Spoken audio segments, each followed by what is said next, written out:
Ladies and gentlemen, when comparing 2024 to 2023, you may think this year we didn't get too many Switch games, but that's not the case. In this video, I'm going to show you 20 amazing Switch games that have came out in 2024, and in my opinion, these are the best Switch games of 2024, well, at least so far, right? So let's go and get right into this video. So don't quote me on this, and I can't remember exactly who said it. There was a great quote that said, "The Nintendo Switch is very, very cool." Makes sense to me, but you may think 2024, we've got a couple Switch games, but not too much, but I had to cut this list down. I had to pick only 20. There actually was more than this. So before we get started, if you could hit a like and subscribe, it would truly mean the world to me. And let's just go ahead and get into the top 20 Switch games of 2024 so far. So to start off the year, we started with Prince of Persia: The Lost Crown. And when this was initially shown off, I thought it was going to be a 2D Immortals Fenyx Rising because, that was also made by Ubisoft. But it turned out it was a Prince of Persia game. I've been playing Prince of Persia since the GameCube. I think we've had Prince of Persia games all the way back on the NES maybe, but yeah, I've been playing since the GameCube. I like the series. How would a 2D Prince of Persia game translate? I was pretty late picking this up. I just got this last month, and I absolutely love this game. They knocked it out of the park with this. This is a very solid Metroidvania, and I would love for them to continue 2D Prince of Persia games. So yeah, this is a very solid way to start the year.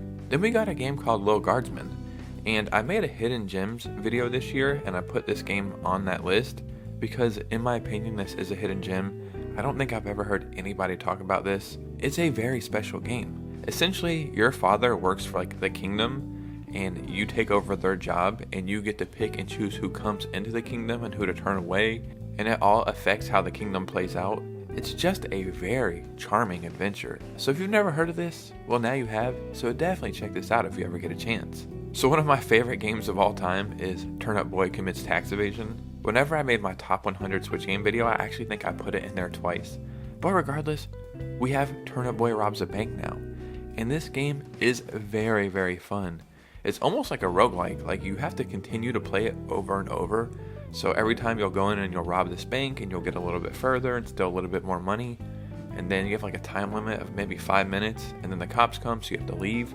But then you continue to play and you get more power-ups and you can rob the bank for longer and longer. And the adventure starts to grow. And it really is a very solid game that more people should check out if they get a chance.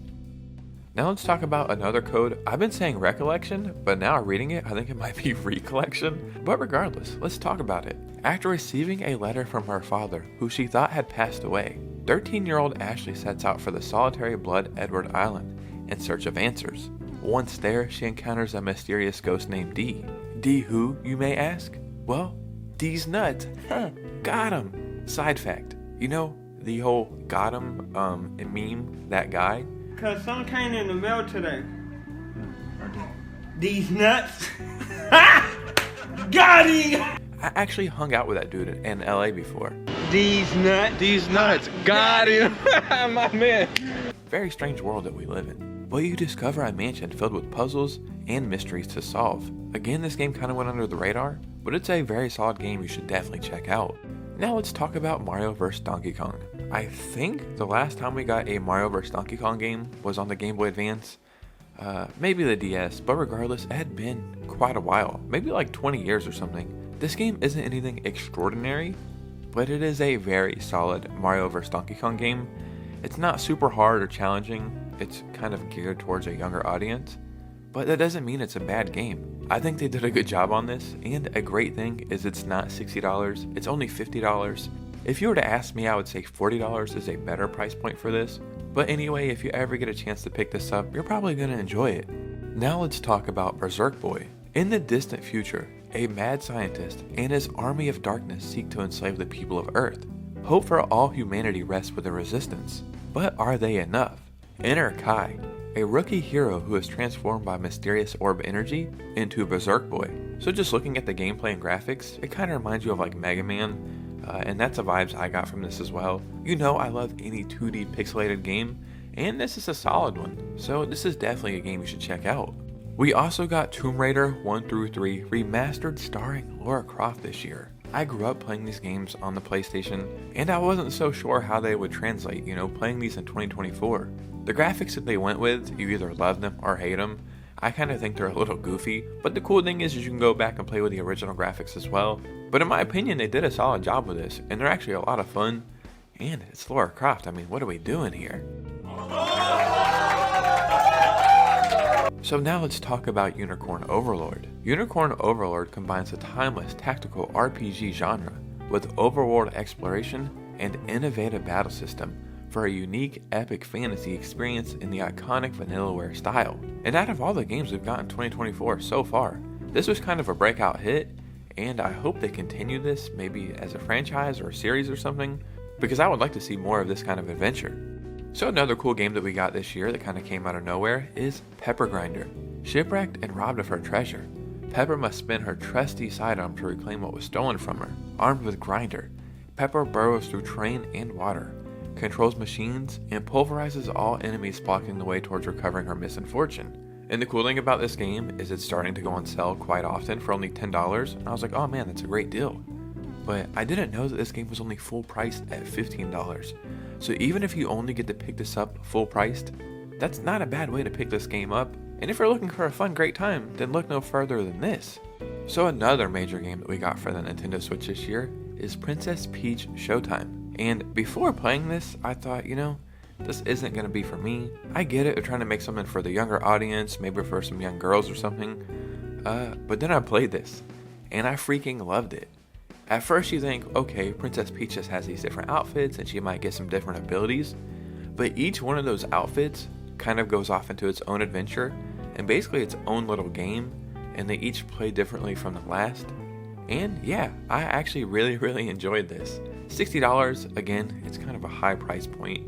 Like, I get it, it's a brand new first party Nintendo Switch game, so I understand why they made it $60. I think it should have been a little cheaper and it probably would have sold a little bit better, because I think it kind of sold a little underwhelming. But it is a fun game, so it's definitely one worth checking out. The next game we're talking about is ArcRunner. And a very cool thing about this game is this company actually hit me up to review this game, and I did. And it's all possible because of my amazing viewers, the people who are watching this video right now. I think the way I explained it in my video is it's like a cyberpunk version of Hades, and I really enjoyed it. But it is extremely freaking hard. I played it solo. I think you can play with up to 3 people, so you're probably going to enjoy it better that way. But either which way you get to play this, it's going to be a fun experience. Now let's talk about Freedom Planet 2. Like, you see the gameplay, you see the graphics, this is stuff that I love. And while Berserk Boy kind of reminded me of Megami a little bit, this gives me more of like Sonic vibes. But yeah, this is the second Freedom Planet. I didn't even know about this series until I learned about this one. And this one is badass, man. So solid. So then I had to go back and experience the first one, and I love that one too. So I hope Freedom Planet is a series that we will continue to see for a very long time. So arguably the biggest Switch game of the year, at least from Nintendo, is Paper Mario: The Thousand Year Door. I mean, what can I say that hasn't already been said about this game, like now and 20 years ago? For the GameCube, it was an amazing adventure.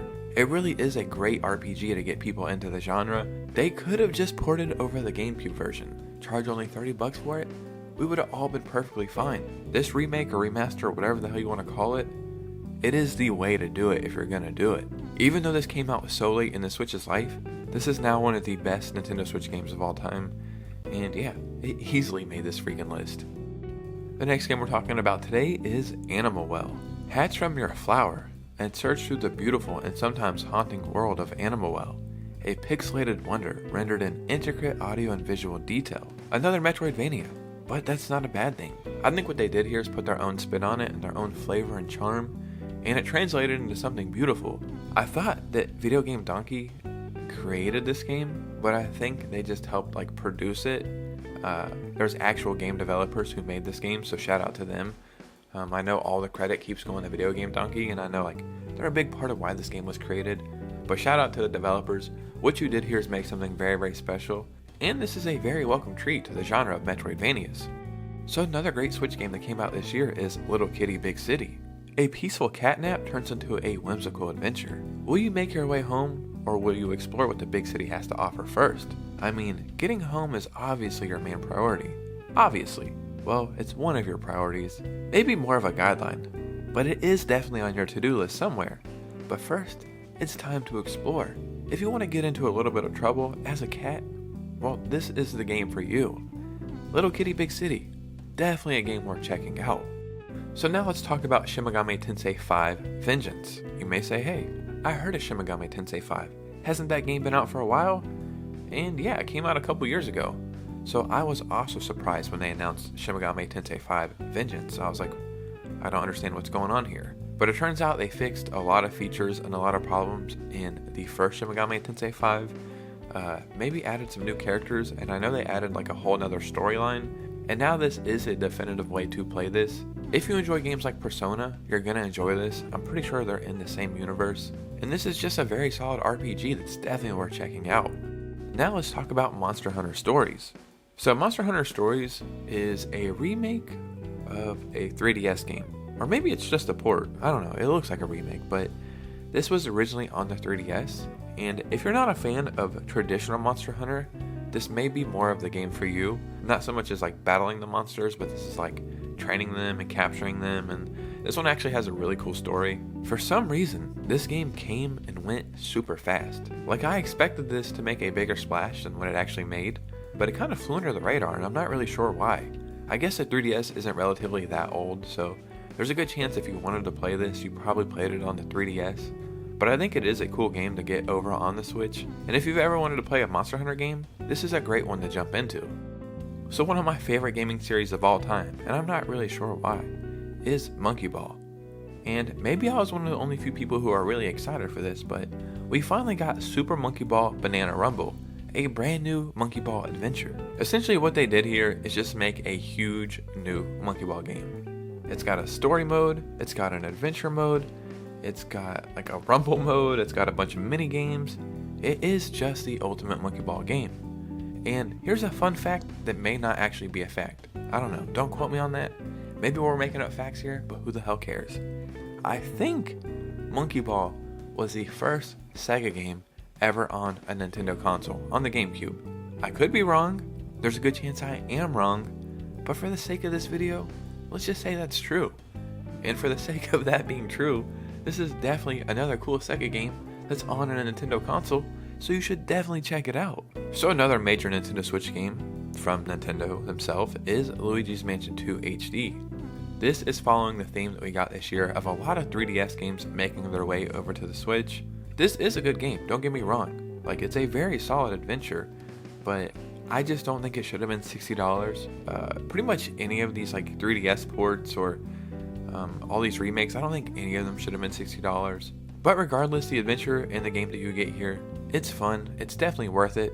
But if you have played this on the 3DS or you own this on the 3DS, I can't see a real reason for you wanting to own this on the Switch. Unless you're just trying to buy every Nintendo Switch game ever, then good for you, right? Your collection has another game for you to buy. I love Luigi, I love rooting for the underdog. Luigi's Mansion is an amazing series. And yeah, there's not really much for me to say about this. So check this out if you haven't checked it out already. And the last game we're talking about today is The Legend of Heroes Trails Through Daybreak. This is the newest game on this list. Like, I think this game came out in July if I'm not mistaken. And what it is a very awesome RPG. The gameplay is great, the graphics are awesome, the story is your standard RPG story. They don't really reinvent much as far as the RPG genre goes, but what they do in this game, they do right. And if you're a fan of RPGs, then this is going to be right up your alley. And I kind of wish this game would have came out maybe a year or two ago. I think it would have got some more shine then and been appreciated more. But regardless, it's here, it's on the Switch, and it's the final game in this list. Ladies and gentlemen, I handpicked 20 amazing Nintendo Switch games that have came out so far this year. You may think, man, this year is nothing like last year, and I know it feels like that. But when I was making this video, I had to stop at 20. There was probably a good 40 games I could have picked, and they all would have had a rightful spot on this list. In the comments below, let me know if you've played any of these games, or any games that you picked up this year that I didn't mention. Just start a conversation. Follow me on Twitter and Instagram if you could. I would really appreciate a follow, and you guys know me, I'll see you soon with a new video. Peace out.